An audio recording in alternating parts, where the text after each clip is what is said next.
Chapter 51. God's Care for the Poor. To promote the assembling of the people for religious service, as well as to provide for the poor, a second tithe of all the increase was required. Concerning the first tithe, the Lord had declared, "I have given the children of Levi all the tenth in Israel."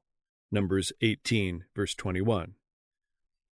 But in regard to the second, he commanded, "Thou shalt eat before the Lord thy God in the place which he shall choose to place his name there, the tithe of thy corn, of thy wine, and of thine oil, and the firstlings of thy herds and of thy flocks, that thou mayest learn to fear the Lord thy God always." Deuteronomy 14, verses 23 and 29, chapter 16, verses 11 to 14. This tithe, or its equivalent in money, they were for 2 years to bring to the place where the sanctuary was established.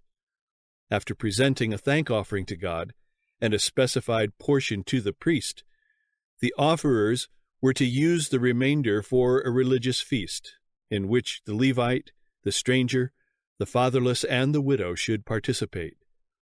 Thus, provision was made for the thank offerings and feasts at the yearly festivals, and the people were drawn to the society of the priests and Levites, that they might receive instruction and encouragement in the service of God.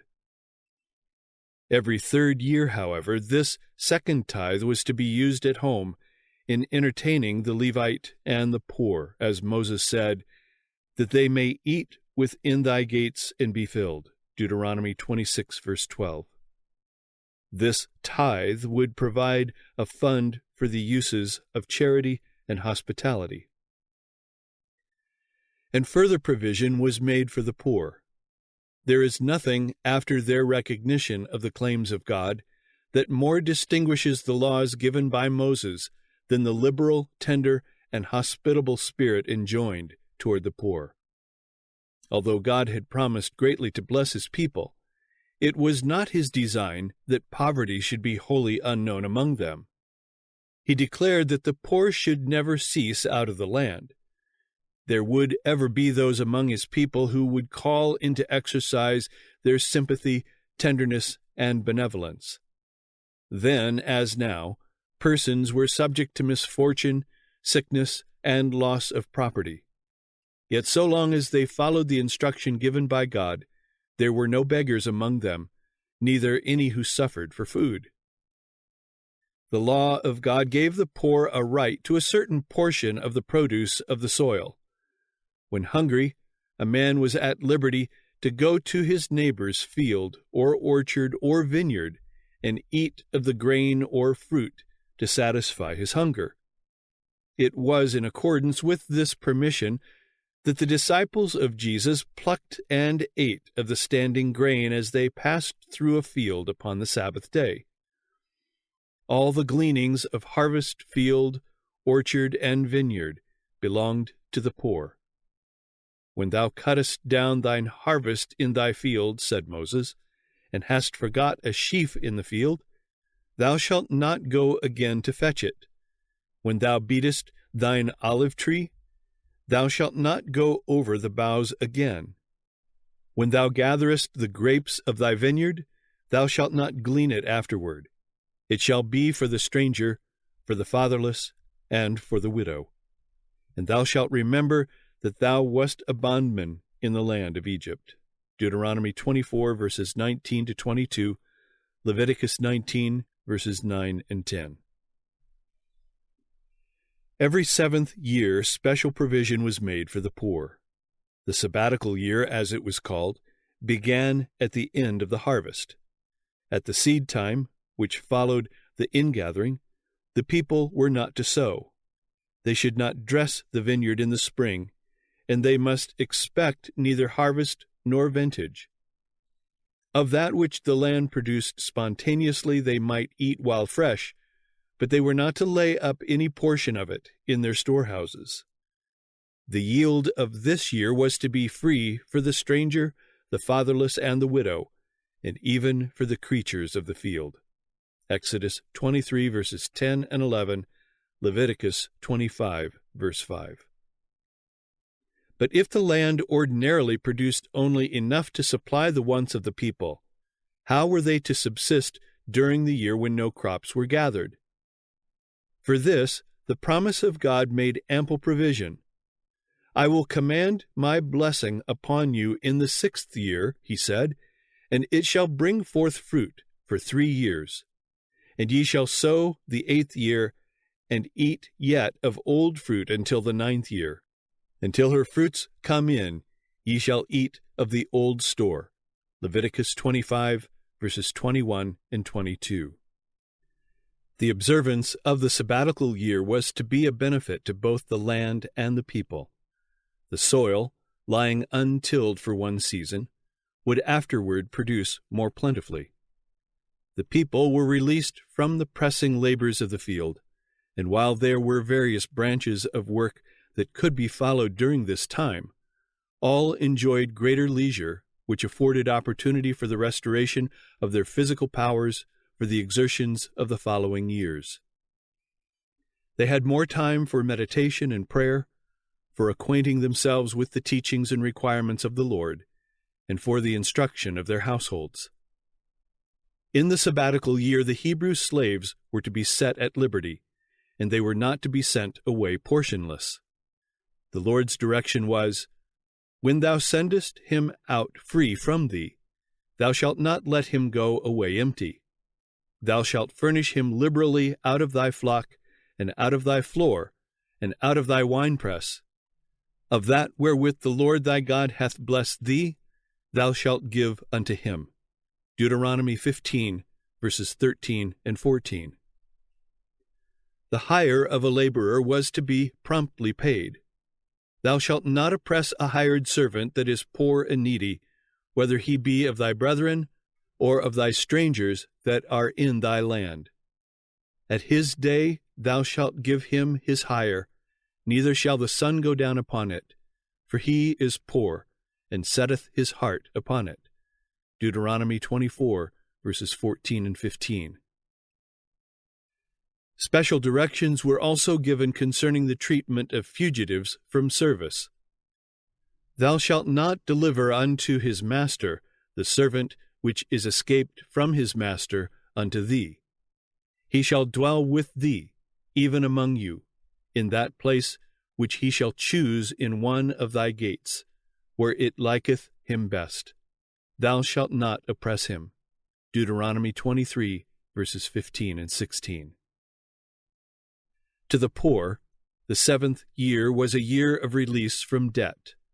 The Hebrews were enjoined at all times to assist their needy brethren by lending them money without interest. To take usury from a poor man was expressly forbidden. If thy brother be waxen poor, and fallen in decay with thee, then thou shalt relieve him, yea, though he be a stranger or a sojourner, that he may live with thee.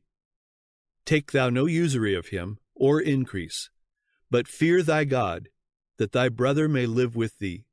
Thou shalt not give him thy money upon usury, nor lend him thy victuals for increase. Leviticus 25, verses 35 to 37. If the debt remained unpaid until the year of release, the principal itself could not be recovered. The people were expressly warned against withholding from their brethren needed assistance on account of this. If there be among you a poor man of one of thy brethren, thou shalt not harden thine heart, nor shut thine hand from thy poor brother. Beware that there be not a thought in thy wicked heart, saying, The 7th year, the year of release, is at hand. And thine eye be evil against thy poor brother, and thou givest him naught, and he cry unto the Lord against thee, and it be sin unto thee. The poor shall never cease out of the land. Therefore I command thee, saying, Thou shalt open thine hand wide unto thy brother, to thy poor, and to thy needy in thy land, and shalt surely lend him sufficient for his need in that which he wanteth. Deuteronomy 15, verses 7 to 9, and verses 11 and 8. None need fear that their liberality would bring them to want. Obedience to God's commandments would surely result in prosperity. Thou shalt lend unto many nations, he said, but thou shalt not borrow, and thou shalt reign over many nations, but they shall not reign over thee. Deuteronomy 15, verse 6. After 7 Sabbaths of years, 7 times 7 years, came that great year of release, the Jubilee. Then shalt thou cause the trumpet of the Jubilee to sound throughout all your land, and ye shall hallow the 50th year, and proclaim liberty throughout all the land unto all the inhabitants thereof. It shall be a jubilee unto you, and ye shall return every man unto his possession, and ye shall return every man unto his family. Leviticus 25, verses 9 and 10. On the 10th day of the 7th month, in the Day of Atonement, the trumpet of the Jubilee was sounded. Throughout the land, wherever the Jewish people dwelt, the sound was heard, calling upon all the children of Jacob to welcome the year of release. On the great Day of Atonement, satisfaction was made for the sins of Israel, and with gladness of heart the people would welcome the Jubilee. As in the sabbatical year, the land was not to be sown or reaped, and all that it produced was to be regarded as the rightful property of the poor. Certain classes of Hebrew slaves, all who did not receive their liberty in the sabbatical year, were now set free. But that which especially distinguished the year of Jubilee was the reversion of all landed property to the family of the original possessor. By the special direction of God, the land had been divided by lot. After the division was made, no one was at liberty to trade his estate. Neither was he to sell his land unless poverty compelled him to do so, and then, whenever he or any of his kindred might desire to redeem it, the purchaser must not refuse to sell it. And if unredeemed, it would revert to its first possessor or his heirs in the year of Jubilee. The Lord declared to Israel, "The land shall not be sold forever, for the land is mine, for ye are strangers and sojourners with me." Leviticus 25, verse 23. The people were to be impressed with the fact that it was God's land which they were permitted to possess for a time, that he was the rightful owner, the original proprietor, and that he would have special consideration made for the poor and unfortunate. It was to be impressed upon the minds of all that the poor have as much right to a place in God's world as have the more wealthy. Such were the provisions made by our merciful Creator to lessen suffering, to bring some ray of hope, to flash some gleam of sunshine into the life of the destitute and distressed. The Lord would place a check upon the inordinate love of property and power. Great evils would result from the continued accumulation of wealth by one class and the poverty and degradation of another. Without some restraint, the power of the wealthy would become a monopoly, and the poor, though in every respect fully as worthy in God's sight, would be regarded and treated as inferior to their more prosperous brethren. The sense of this oppression would arouse the passions of the poorer class. There would be a feeling of despair and desperation which would tend to demoralize society and open the door to crimes of every description. The regulations that God established were designed to promote social equality. The provisions of the sabbatical year and the Jubilee would, in a great measure, set right that which during the interval had gone wrong in the social and political economy of the nation. These regulations were designed to bless the rich no less than the poor. They would restrain avarice and a disposition for self-exaltation, and would cultivate a noble spirit of benevolence, and by fostering goodwill and confidence between all classes, they would promote social order, the stability of government. We are all woven together in the great web of humanity, and whatever we can do to benefit and uplift others will reflect in blessing upon ourselves. The law of mutual dependence runs through all classes of society. The poor are not more dependent upon the rich than are the rich upon the poor. While the one class ask a share in the blessings which God has bestowed upon their wealthier neighbors, the other need the faithful service, the strength of brain and bone and muscle that are the capital of the poor. Great blessings were promised to Israel on condition of obedience to the Lord's directions. "I will give you rain in due season," he declared, "and the land shall yield her increase, and the trees of the field shall yield their fruit. And your threshing shall reach unto the vintage, and the vintage shall reach unto the sowing time. And ye shall eat your bread to the full, and dwell in your land safely. And I will give peace in the land, and ye shall lie down, and none shall make you afraid. And I will rid evil beasts out of the land, neither shall the sword go through your land. I will walk among you, and will be your God, and ye shall be my people. But if you will not hearken unto me, and will not do all these commandments, and ye break my covenant, ye shall sow your seed in vain, for your enemies shall eat it. And I will set my face against you, and you shall be slain before your enemies. They that hate you shall reign over you, and ye shall flee when none pursueth you." Leviticus 26, verses 4 through 17. There are many who urge with great enthusiasm that all men should have an equal share in the temporal blessings of God. But this was not the purpose of the Creator. A diversity of condition is one of the means by which God designs to prove and develop character. Yet he intends that those who have worldly possessions shall regard themselves merely as stewards of his goods, as entrusted with means to be employed for the benefit of the suffering and the needy. Christ has said that we shall have the poor always with us, and he unites his interest with that of his suffering people. The heart of our Redeemer sympathizes with the poorest and lowliest of his earthly children. He tells us that they are his representatives on earth. He has placed them among us to awaken in our hearts the love that he feels toward the suffering and oppressed.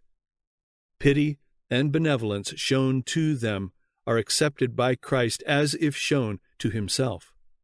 An act of cruelty or neglect toward them is regarded as though done to him.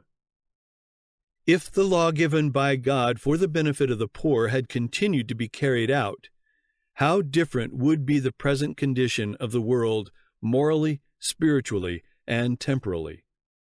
Selfishness and self-importance would not be manifested as now, but each would cherish a kind regard for the happiness and welfare of others, and such widespread destitution as is now seen in many lands would not exist.